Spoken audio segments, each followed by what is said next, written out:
X-Pac, 1, 2, 3, 60. My favorite part of the show. Nothing even came close. It was and it was when Becky won. It was the biggest pop in the night. It was the longest pop of the night.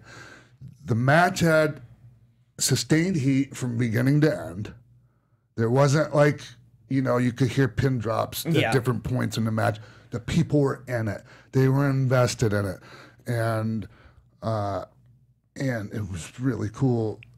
Like after Becky won, and you know her celebration in there, and just the interaction between her and Charlotte at the end was great too. Yeah, you know, and boy, did anyone see this shit coming with Becky a few months ago? No, and that's one of the things that everybody was like saying, you know, that was the argument that people were like, why is Becky Lynch a heel right now? Like, what is happening? This should be Charlotte. Charlotte should be the heel because everybody likes Becky. Becky has this like charisma, this charm that people are immediately drawn to. So you definitely would want to probably see her more as a face, especially with everything that's been playing into it. So that there's that argument. You know? If they start booking her like a face, though, it'll screw it up. Yeah. So, like, they just need to keep doing what they're doing with her and let the people make up their mind. What about Charlotte? Let her do whatever. Like, I heard they're not gonna. I heard they're gonna just keep her babyface. But if they do that, like, they need to move her away from Becky. I've heard they've done a bit of a pivot with Becky though, from full-fledged heel to more like an Austin heel. Yeah, where it's that's like fine. she is what she is. Yeah. She is what she is. People will decide how they want to take her. But you're right. That doesn't work if she rematches with Charlotte. I don't know how long they're gonna let that, because they you know, they like to feel like they're in control of things. So I mean, they for sure like to do rematches, and that might not be the best for Charlotte, who they want to keep as a top babyface. Which I'm not understanding that. Like, I don't know. Like, I'm not in their heads, and I don't know where like their destination point is. You know, we have you know, we can speculate, of course, but I think that changes by the week with them too. And it should, like I mean, or it should be, you know, up for discussion at any time. Yeah. You know, we should all reserve the right to change our mind at any time we want about most things. You know, so yeah, like I would.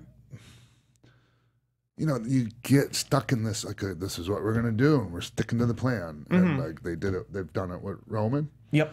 That was what happened back in the day with Vince's dad and Bob Backlund with Superstar, you know, and taking the belt off Superstar prematurely. Superstar Billy Graham. Yeah.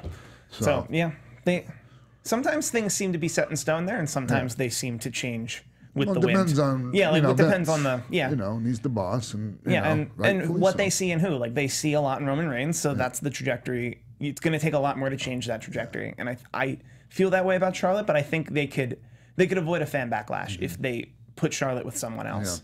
I just think it's interesting, Charlotte, since last year during WrestleMania had what our predictions were at that moment after WrestleMania was we're going to be seeing Charlotte eventually face off against Ronda Rousey. But now, and you know, Charlotte beat Asuka, but then since then, you know, she lost twice, to Carmella, who, you know, some people weren't so crazy about her title reign. Yeah, I wasn't. So, you know, I kind of feel like that kind of brings Charlotte down like a lot, you know, because we saw her at one point, come on, she defeated Asuka, and you know, I kind of would have personally liked to see her built up more towards facing Ronda and kind of having like a, you know, I just think that I had more hope for Charlotte essentially.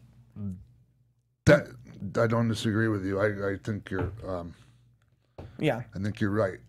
It's just between now and WrestleMania, there's plenty of time to build her back up because she's excellent in there. Also, and she's a great talker. She owns it, you know, and they just have to handle her properly. Also, if but we could build her back up. If they're building a super fight with Ronda and Charlotte, wouldn't you prefer, instead of just everyone liking everyone, wouldn't it be more natural for Charlotte to be the heel heading into that match? Yeah. Because that feels the most natural. Oh, for sure. Because everyone's already predisposed to liking Ronda Rousey. And what we've learned with the Becky Lynch things is that we're not always going to like Charlotte Flair, and yeah, but they need to also leave a little breathing room in case some people side with Charlotte. Yeah, like oh no, it definitely needs to be a super fight, not a just straight up story. But good guy, bad guy. But you still have to have everyone is the majority of people are siding with Ronda on this one. So I mean, even if they technically keep Charlotte a babyface, you know, that still is a great matchup. Oh you yeah. know? So and speaking of Ronda, I really, and this is something I used to talk about with big you know, people that seemed invincible, such as Brock Lesnar and guys like that. And when you make them a babyface, they need to be vulnerable. And, you know, it's really hard unless there's a chink in the armor, such as like injured ribs that you can go to and somebody can work on and believably get you in jeopardy. Yeah. So I love that. And like, and Ronda's always being mindful in there of selling the ribs and all of these little things that I just continue to be blown away by, that she's that good at this. And like, okay, there's certain times when it comes through that, you know, she's inexperienced, but it's mostly stuff that I just see. People don't really notice. Like there might be a little, and those are a little hiccup in the flow, but really nothing to speak of, and it's just unbelievable. And those are probably the things that are easier to fix. For sure. Like the little things that you're talking about with Ronda are the things that take people years upon years to catch. Yeah, what it is like something's kind of veering off course for it, and she's correcting it, and she's correcting it properly. It's just, you know, being that there's a lack of experience, it's not as instinctive, right? Yeah. But she's so brilliant. She's an incredibly smart woman. And unbelievably intelligent, and like it comes through and what she does in the ring. Because like the really smart people are the ones that do the best in this industry. Yeah. I also think Alexa Bliss is a perfect foil for a lot of folks like Ronda Rousey, because we talked about Carmella a lot. Like we weren't super into Carmella's reign. I think it's because it was too similar to Alexa Bliss in the sense that it's just a beatable heel.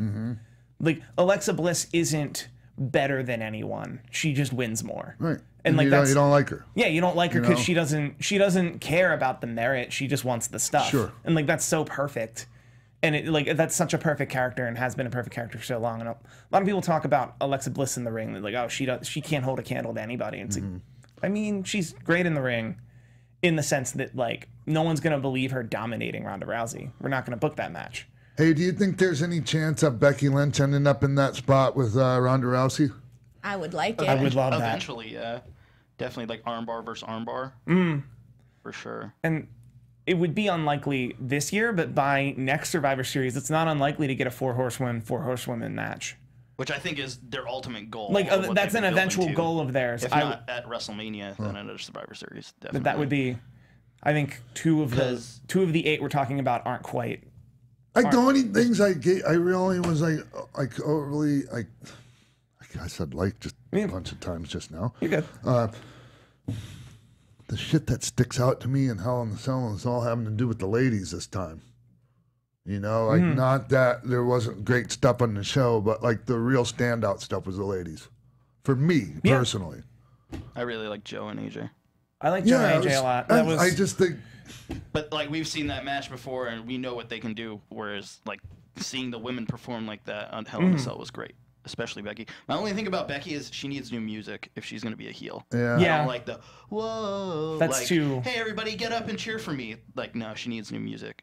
But I think it should be a play on stuff she already has, though. Like they did with Emma. Yeah. Or like they did with the tone of Shinsuke. Yeah, there you go. It could be an octave or two down, or like what Shinsuke, where there's something backing to make less people cheer with you. Like there's a easy fix there without like completely overhauling her music. That you could literally put the woes in an octave or don't have them up top. That it'll get people talking. How'd you feel about that tag match? The Raw tag team match, Drew McIntyre versus The Shield. Yes, just Drew McIntyre. It was, you know, going into the last 5 minutes or so, like they were crushing it. I mean, and it was a great match and everything. But, Oh, yeah. Like it's that last, you know, kind of like reminds me of the Kenny Omega Pentagon match where, boy, they really, I mean, it was excellent, like all the way through, and then like going into the home stretch there, they just blew it out of the water. Like, yeah. What a sequence! What a sequence!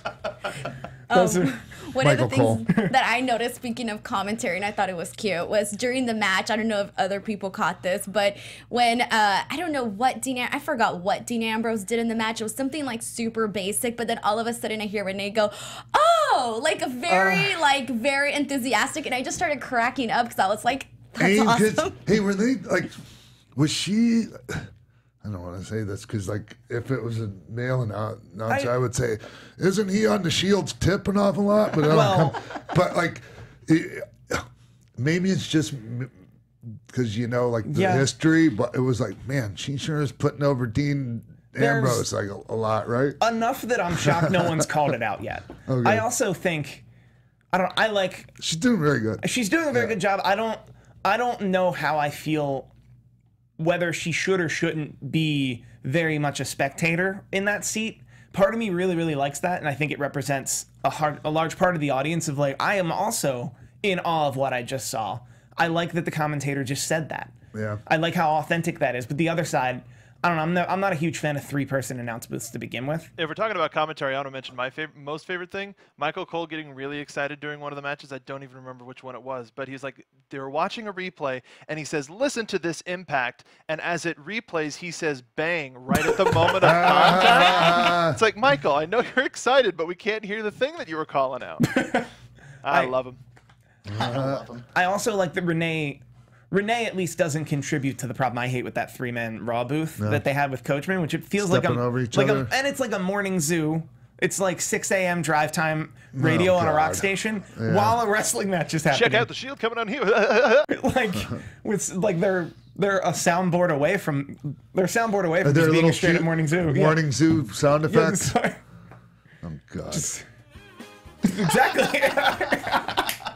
We don't do that nearly enough. We don't, but I can't play it too long for so we don't get pulled on YouTube. Jeez. Flagged.